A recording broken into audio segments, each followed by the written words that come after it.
Khesari Lal Yadav trending star के गाना आ गेल बा जेके अभी टीजरे आयल बा दीवाना बदमाश हो जाई जे कि काजल राघवानी के ऊपर खेसारी लाल यादव गाना गा दिले बाड़े। और खेसारी लाल यादव काजल राघवानी का बॉयफ्रेंड के जैसे गोली मारेला और से मारी है गनवा में भैया दिखावल गया बा। मतलब कि सब कह रहे बाड़े हमके लगा था कि काजल राघवानी हर इंटरनेशनल मीडिया पर अपना इंटरव्यू देले बाड़े खेसारी लाल यादव के साथ। और भैया वही इंटरव्यू में गुस्सा निकालने वाले खेसारी लाल यादव अपना वीडियो के साथ। रंगदारी गाना है शेड गाना, इस बार रंगदारी शेड दोनों देखे के मिली। खेसारी लाल यादव की आवाज हुई जो कि सबसे बड़का गाना हुई खेसारी लाल यादव के। इस बार खेसारी लाल यादव हर रिकॉर्ड तोड़ी है काहे कि मंगल मूर्ति चैनल पे 4000 सब्सक्राइबर है। और कल के दिन में फुल वीडियो लॉन्च हुई तो लगातार सब्सक्राइबर के भंडार लग जाई।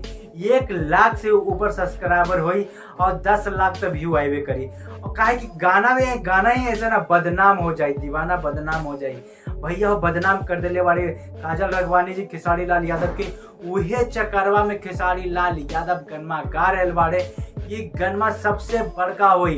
इस बार भोजपुरी इंडस्ट्री में तहलका मचा के रख दिए खेसारी लाल यादव।